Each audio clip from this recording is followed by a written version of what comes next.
Hello and welcome to yet another tutorial by Davies Media Design. My name is Michael Davies, and in today's tutorial I'll be showing you 5 steps for skin retouching in GIMP. This will be using GIMP version 2.10.18, which at the time of this tutorial is the latest version of GIMP. But of course, before I get into that, I want to direct you guys over to my website at daviesmediadesign.com. As always, I have tons of GIMP and Inkscape tutorials on here, as well as my GIMP book of layers and GIMP and Inkscape help articles, so definitely check that out. You can enroll in my GIMP 2.10 Masterclass from beginner to pro photo editing on Udemy. You can enroll in any of my Skillshare classes by visiting gimpschool.com. And you can get more with a premium membership to Davies Media Design. Your premium membership includes access to things like my GIMP Help Center app, ebooks like my GIMP Book of Layers, and exclusive content not found on YouTube. You can start your premium membership off with a 7-day free trial, and I'll include a link to this as well as all the relevant links from this tutorial in the description of the video. So I'll be using this free photo from Pixabay in today's tutorial. You can click the free download button here,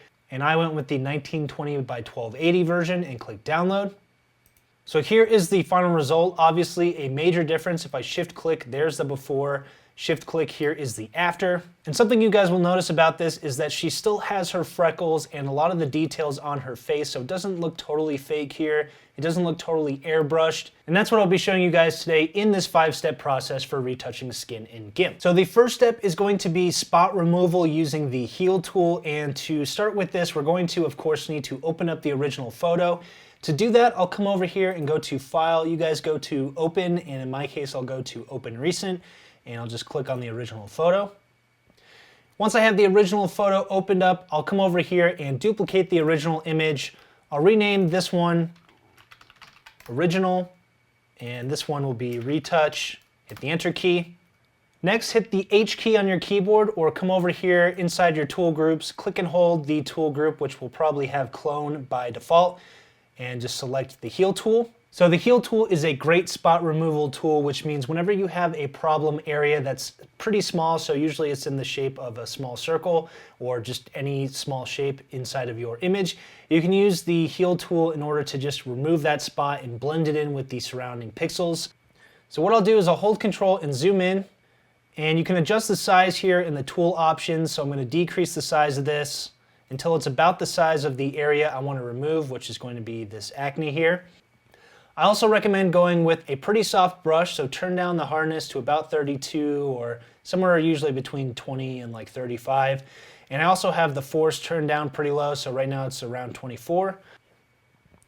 And then you'll need to hold the Control key and click somewhere on your image for the source area. So this is where the Heal tool is pulling its pixels from, and it's going to use an algorithm to pull pixels from the source area, paint them on the destination area while also blending pixels from that destination area. That's what gives this a believable result. So now I'm just going to paint the destination area on the area I want to get rid of. In that case, it's going to be the acne. And we can also paint it on the surrounding red skin, but you'll see that that's not going to do much of anything. You can still tell that this is red skin. So we're not going to use the Heal tool for that portion, but we will move on to other items in here that we want to erase. So again, Control and then click on the area where you want to source from, and then you're just going to click and hold while you paint, and that will erase that spot. Hold Control, click, and we'll do the same here. And I'll just do this throughout the image. Anywhere where you see really a pimple or any sort of spot acne, that can be removed. So hold Control, click. For example, this area right here, we can paint that out. Hold Control, click, paint that area out. So this is working on small areas, and it's not going to work very well on larger areas. We'll use a different tool for that. So hold Control and click. Here's another small area we can get rid of. And I also recommend using this tool for things like wrinkles. You can use a different method, which I'll show you later on in this tutorial, but I personally prefer using the Heal tool for this if there isn't too many other colors in the path of this wrinkle, for example. So you can see that as I'm moving my mouse across, it's doing a pretty good job there of erasing that wrinkle. All right, so that was step 1 in this process. Step 2 is going to be using a similar tool, which is called the Clone tool. I know all of you have heard of the Clone tool. It is pretty much the same tool as the Heal tool, except instead of using an algorithm, it's going to paint the exact pixels that you copy from the source. So I'll hit the C key to grab my clone tool, or you can click and hold the tool group here in GIMP 2.10.18 or newer and click on the clone tool. I'll hold control and zoom in. Just like the heal tool, we're going to hold control and click to grab a source, and then we're going to paint on the destination area. You can probably make this tool larger, but be careful not to select anything like freckles that you don't want copied in the areas you're painting, because the clone tool will directly copy the pixels from that area. Also, you can see my size over here. The hardness and the force are set the same as my heal tool, and if I scroll down, the source is set to image, and the alignment is set to none. And I also have sample merge turned off. That'll be important later. So I'll hold control, grab a source, and you can see here, this won't do a perfect job because it is just duplicating pixels from this area. It's cloning those pixels, but it does do a pretty good job of getting rid of problem color areas. So anywhere where we had some major red areas are now being blended better. So up here I'll hold control and we'll paint out that red area there. And we will expand on this later, so don't worry if it's not looking too great right now on your end.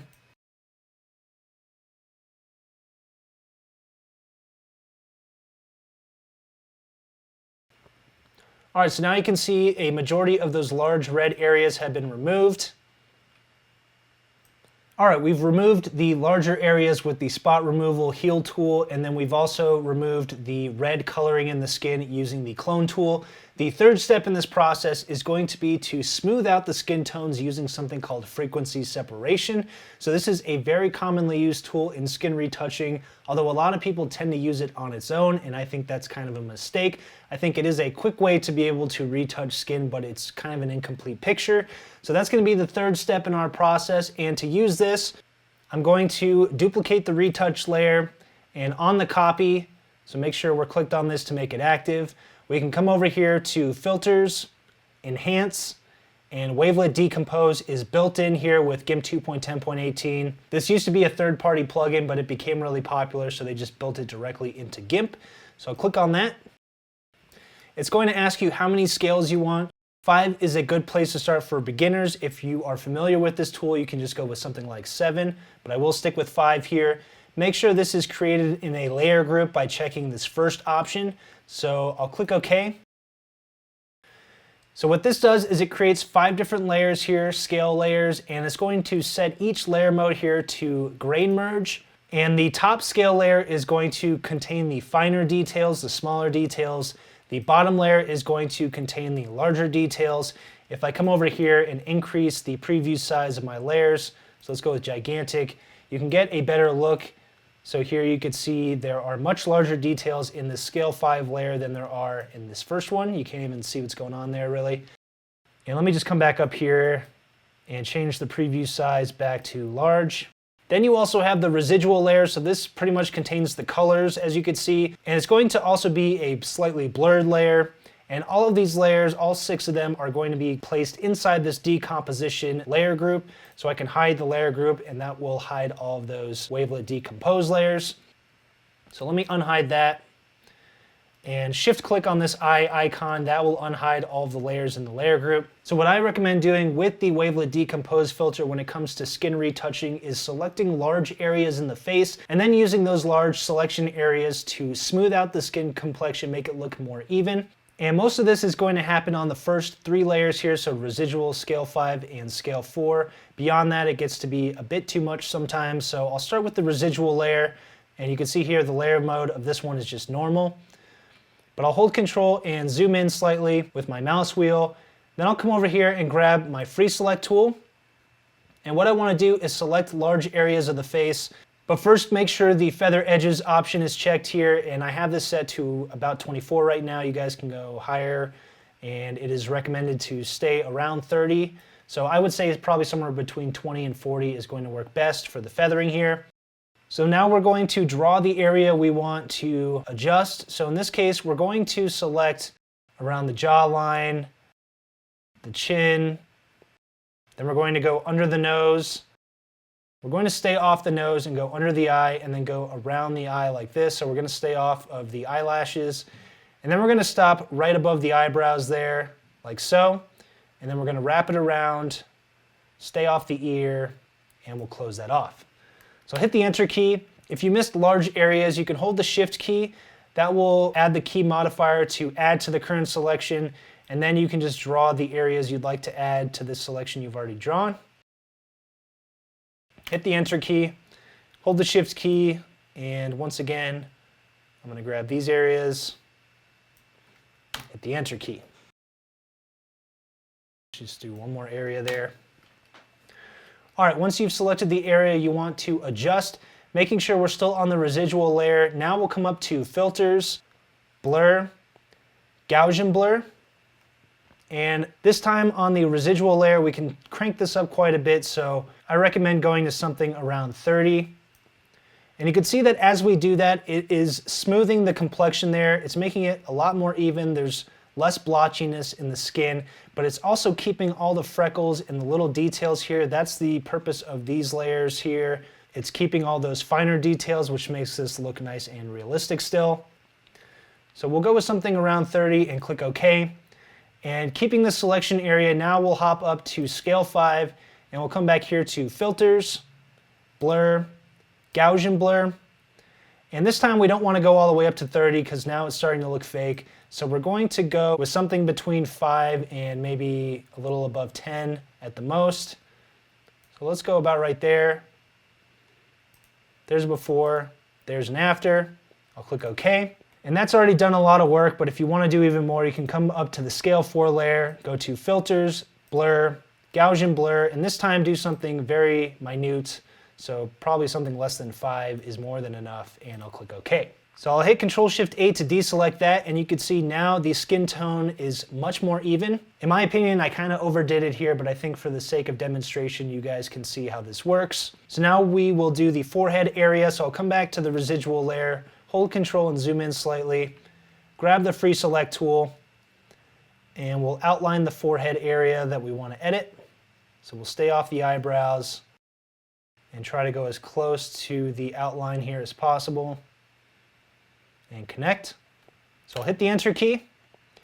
Once again, I'll go to Filters, Blur, Gaussian Blur, and we'll turn this up. And just to match the other settings here, I'll stick around 30, even though I thought I maybe overdid it there.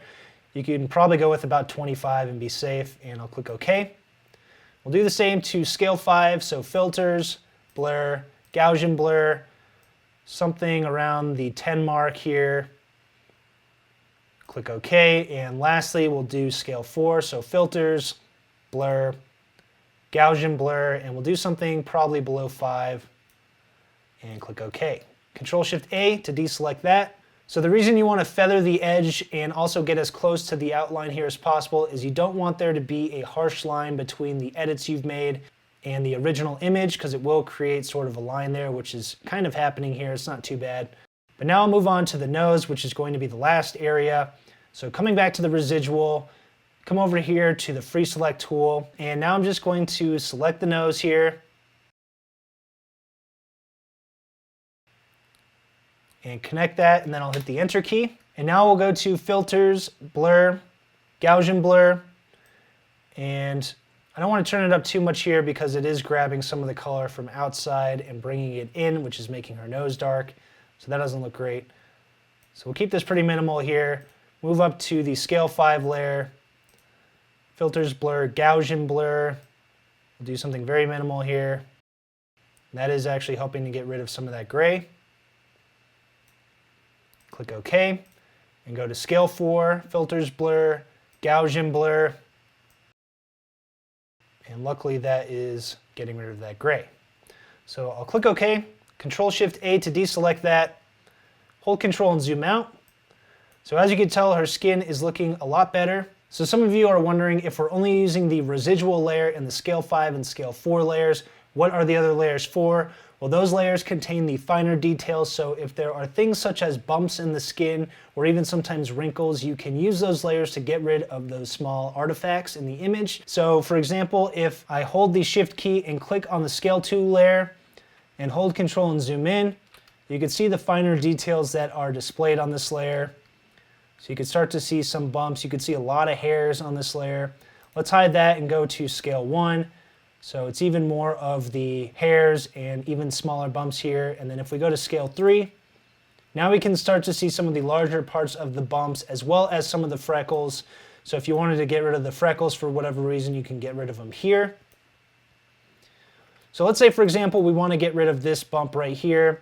What I would do is grab the paintbrush tool. So I'll click and hold on my paint tools and click on the paintbrush tool. Hold the control key and then click on here. That's going to grab a middle gray color, or you can come over here to your foreground color. Make sure you're on the 0 to 255 scale. And if you want this to be totally middle gray, go 128, 128, 128.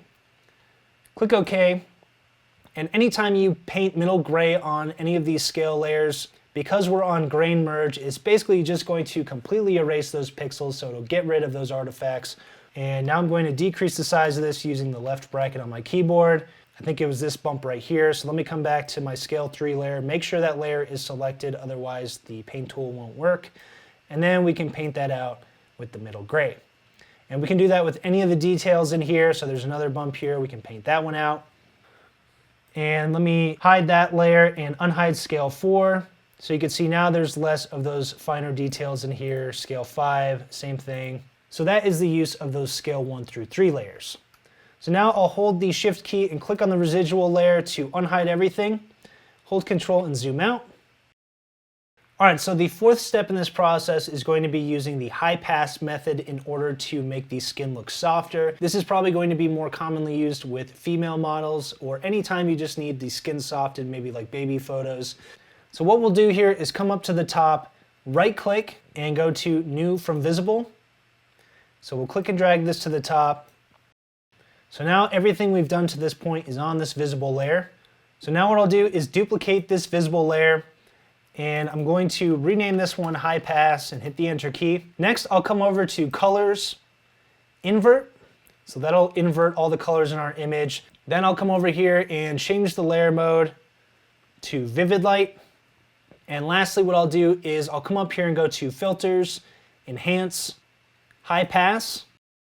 So here you can see it's going to convert our image or revert our image back to looking somewhat normal, but keeping the contrast set to 1.0. If I turn up the standard deviation, that's going to add a soft glow to the image. If I turn it up too much, it's just going to way overdo it and it's not going to work as we want it to work. So what I like to do is keep this somewhere around 20 to 40 range is probably the best.